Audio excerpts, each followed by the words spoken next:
खबर रायपुर से, जहां पर राजनांदगांव को सौगात देंगे सीएम भूपेश बघेल। राजनांदगांव को मिलेगी 3.25 करोड़ की सौगात। डोंगरगढ़ में 2.5 करोड़ की लागत से बनेगा सामुदायिक स्वास्थ्य केंद्र। मानपुर और मुड़ीपार में सहकारी बैंक शाखा भवन का भूमि पूजन। कार्यक्रम में वर्चुअली जुड़ेंगे मुख्यमंत्री भूपेश बघेल। राजनांदगांव को सौगात देंगे सीएम भूपेश बघेल।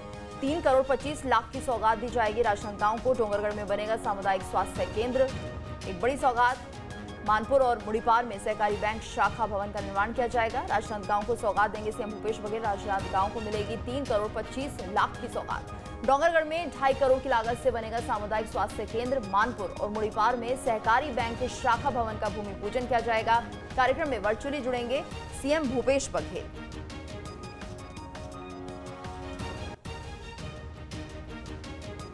छत्तीसगढ़ के 15 जिलों में कोरोना के 25 मामले। 24 घंटे में 28 लोग हुए कोरोना से रिकवर। छत्तीसगढ़ में एक्टिव केस की संख्या अब 396 हो चुकी है। राजनांदगांव में 4, दंतेवाड़ा में 3 मरीज मिले हैं। कोरबा में 3, रायगढ़ में 2 मरीज, बलौदा में 2 मरीज मिले हैं। तो 15 जिलों में कोरोना के 25 मामले सामने आए हैं। हालांकि 24 घंटे में 28 लोग रिकवर भी हो गए हैं। छत्तीसगढ़ में एक्टिव केसों की संख्या अब 396 हो गई है।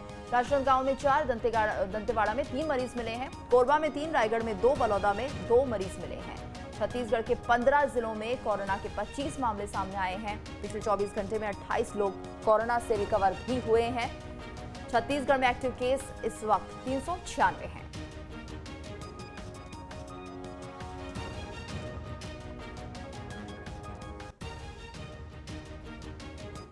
खबर भोपाल से, जहां पर कोरोना, डेंगू और चिकनगुनिया को लेकर समीक्षा बैठक हुई। सीएम शिवराज सिंह चौहान ने यह समीक्षा बैठक ली। बचाव के उपाय के साथ जागरूकता को लेकर चर्चा की गई। 30 सितंबर तक वैक्सीन का पहला डोज 100% लगाने का लक्ष्य भी रखा गया है। तो कल ये समीक्षा बैठक हुई थी भोपाल में। कोरोना, डेंगू और चिकनगुनिया को लेकर यह समीक्षा बैठक सीएम शिवराज सिंह चौहान ने बैठक ली थी। इसके साथ साथ लक्ष्य रखा गया है 30 सितंबर तक 100% वैक्सीन लगनी चाहिए, पहली डोज सभी को लग जाए, ये ऐसा लक्ष्य रखा गया है प्रदेश सरकार की तरफ से। सीएम ने अफसरों को दिशा निर्देश दिए हैं। भोपाल में कोरोना, डेंगू और चिकनगुनिया को लेकर समीक्षा बैठक, जिस तरह से स्वास्थ्य सेवाएं इस वक्त चल रही हैं, उसी को लेकर सीएम शिवराज सिंह चौहान ने समीक्षा बैठक की थी। बचाव के उपाय के साथ जागरूकता को लेकर भी चर्चा की गई। इंदौर में सामने आए डेंगू के 8 नए मामले। जिले में डेंगू के मरीजों का आंकड़ा 100 के पार हो गया है। इंदौर में डेंगू के अब तक 103 मरीज। प्रशासन करवा रहा है दवा का छिड़काव। तो जिले में डेंगू के मरीजों का आंकड़ा 100 के पार हो चुका है। इंदौर में डेंगू के अब 103 मरीज हो चुके हैं। तो यह आंकड़ा बढ़ा है। इंदौर में सामने आए डेंगू के 8 नए मामले। तो डेंगू के मामले एक बार फिर से बढ़ने शुरू हो गए हैं और अब यह आंकड़ा 100 के पार पहुंच चुका है। इंदौर में डेंगू के अब 103 मरीज हैं। प्रशासन दवा का छिड़काव करा रहा है। तो इंदौर में डेंगू बढ़ता हुआ दिख रहा है। 8 नए मामले और सामने आए हैं।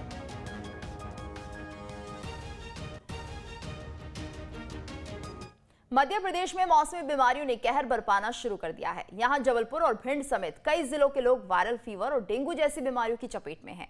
वहीं इलाज के लिए जिला अस्पतालों में मरीजों की भीड़ लगी हुई है।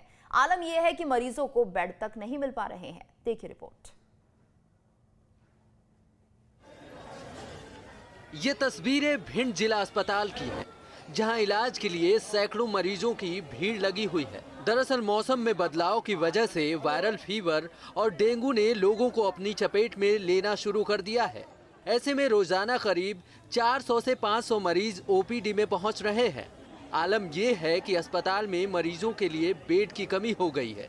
एक तरफ जहां अस्पताल में मरीजों की संख्या बढ़ रही है, तो वहीं दूसरी तरफ डॉक्टरों की कमी भी देखी जा रही है। डॉक्टरों की अभी भी वही, हमारे पास एमडी मेडिसिन की अभी भी कमी है। एक ही एमडी मेडिसिन डॉक्टर है जो कि बाद में सर कोई इसके लिए प्रस्ताव वगैरह कुछ? इसके लिए कई बार पत्राचार बड़े कर दिया गया है, कोई कार्रवाई नहीं। ये दूसरी तस्वीर जबलपुर जिला अस्पताल की है। हालात यहाँ भी कुछ ऐसे ही हैं। यहाँ क्या बड़े क्या बच्चे सभी वायरल फीवर और डेंगू जैसी बीमारी की चपेट में हैं। जिला अस्पताल के बच्चा वार्ड की तस्वीर को देखकर आप समझ ही सकते हैं कि किस कदर सरकारी अस्पतालों में मरीजों की भीड़ उमड़ रही है।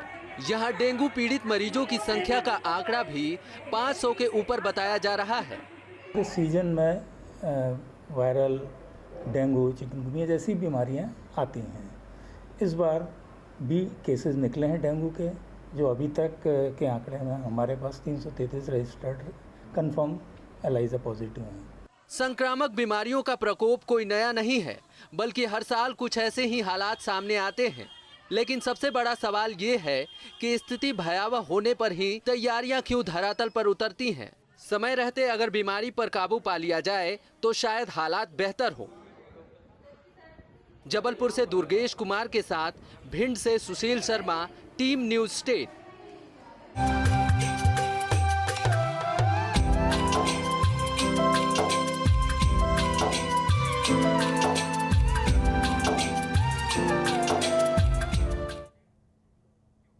देश भर में गणेश उत्सव की धूम, विघ्नहर्ता के दरबार में लगा भक्तों का तांता। मंदिरों में सुबह से विशेष पूजा पाठ और आरती हो रही है। आज घर घर में विराजेंगे भगवान श्री गणेश। 10 सितंबर से 19 सितंबर तक गणेश उत्सव। आज गणेश जी की पूजा का विशेष महत्व माना जाता है। तो विघ्नहर्ता के दरबार में भक्तों का तांता लगा हुआ है। देश भर में गणेश उत्सव की धूम दिख रही है। मंदिरों में सुबह से ही विशेष पूजा पाठ हो रही है। घर घर विराजेंगे आज भगवान श्री गणेश। 10 सितंबर से 19 सितंबर तक गणेश उत्सव मनाया जा रहा है। लोगों में उत्साह है, लेकिन कोविड नियमों का पालन भी करना बेहद जरूरी है।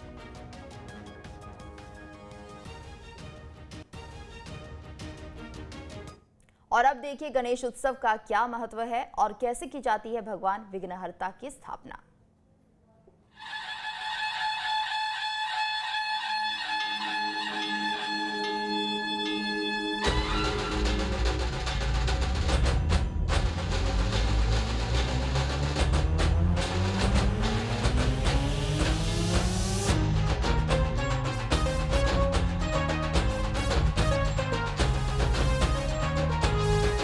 बरसेंगी खुशियां, हर लेंगे सारे विघ्न। जब घर में पधारेंगे बप्पा, भर जाएगी तिजोरी, बरसेगा धन। जब घर में विराजेंगे भगवान गणेश। और अगर आप भी अपने घर में बप्पा को बुलाना चाहते हैं, उनकी आराधना कर सभी कष्टों से छुटकारा पाना चाहते हैं, तो फिर बने रहिए न्यूज नेशन के साथ। हम आपको बताने जा रहे हैं कैसे आप अपने घर लाएं गणपति, घर के किस कोने में करें गजानन की स्थापना और कैसे करें गणपति की विधिवत पूजा अर्चना।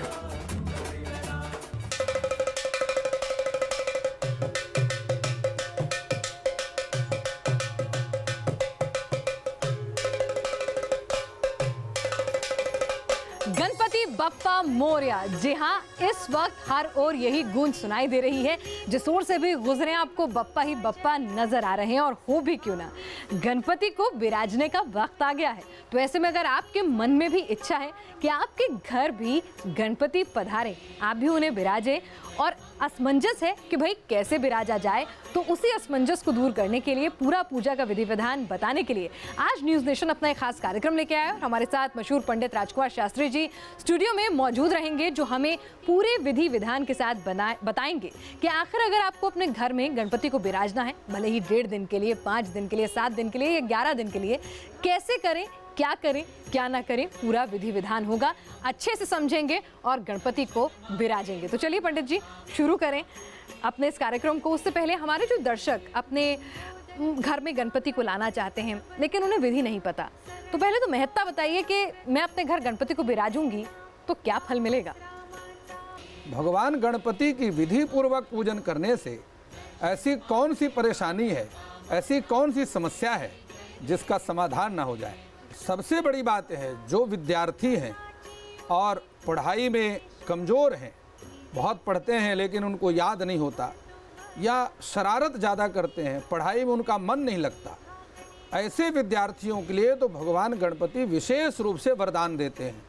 और जो धन के इच्छुक हैं और जिनके तमाम कोर्ट कचहरी के मुकदमे हैं, सबसे बड़ी बात है, जिन कन्याओं का विवाह नहीं होता, अगर वो कन्याएं भगवान गणपति का पूजन करें तो निश्चित रूप से मन चाहे पति की प्राप्ति होती है।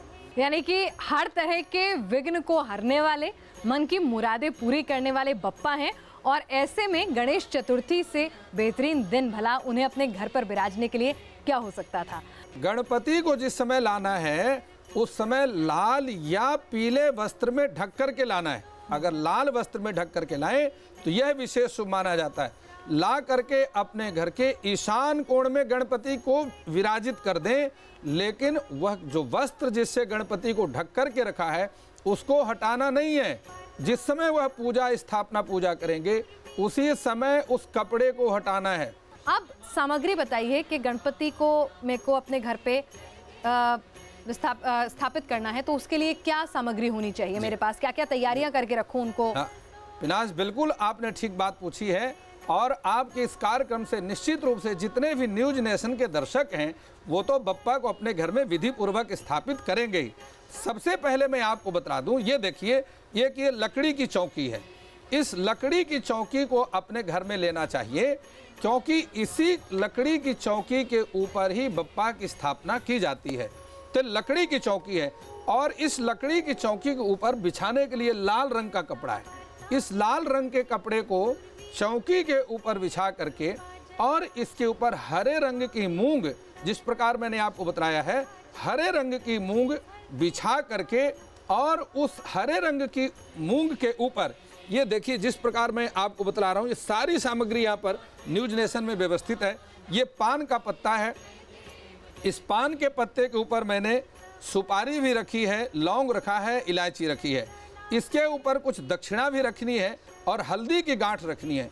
ये सारी 5 चीज़ों को रख करके और इसी के ऊपर बप्पा की स्थापना की जानी है। अच्छा, ये सारी वस्तुओं को मध्य में रख करके मूंग के ऊपर ये पान का पत्ता और ये सारी सामग्री जो मैंने आपको बताया हमने है, पहले ही रख ली है। हाँ। मूंग के ऊपर हमने ये सामग्री जो है पान का पत्ता और उसके ऊपर इलायची, सुपारी, लौंग और हल्दी की गांठ के ऊपर जो है तब मूर्ति रखी जाएगी। तब इस प्रकार से रखी जानी है। ठीक है। और क्या-क्या सामग्री है पूजा के लिए? इसके बाद हमने ये कलावा रखा है, जो आप सभी दर्शक जानते हैं कि कलावा जो है ये अत्यंत महत्वपूर्ण होता है। नियम इसको बांध करके और नियम की जो आरंभ किया जाता है।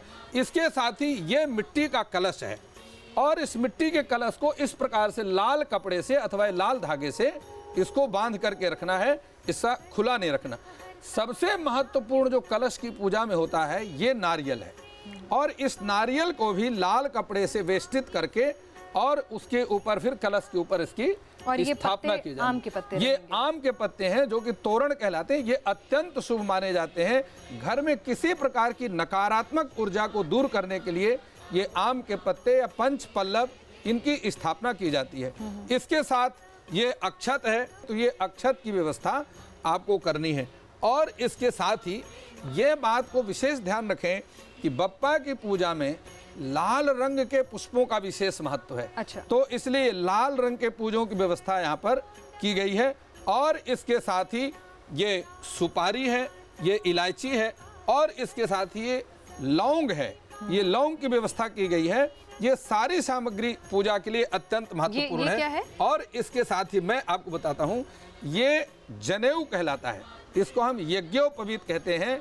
ये जनेऊ है और इसको धारण करके स्वयं भी जो पूजन करते हैं उनको स्वयं भी जनेऊ को धारण करना चाहिए और बप्पा को भी जनेऊ धारण कराना चाहिए। और सबसे बड़ी बात है, आपको बता दूं कि रखा हुआ है। ये सिंदूर है, ये सिंदूर है जो कि बप्पा को जैसे हनुमान जी को सिंदूर चढ़ाते हैं, इसी तरीके से ये सिंदूर भी बप्पा को भी ये सिंदूर चढ़ाया जाता है। और ये चांदी का वर्क भी लगाते हैं, लेकिन आजकल चूंकि चांदी का वर्क शुद्ध नहीं आता, इसलिए हमने यहाँ पर चांदी का वर्क की व्यवस्था नहीं की। यह गुलाल है, यह भी बप्पा को अत्यंत प्रिय है और यह भी खुशी के साथ में जब भक्त लोग भगवान का बप्पा का कीर्तन करते हैं गणपति का, यह बप्पा को इसके साथ ही श्रृंगार करते हैं।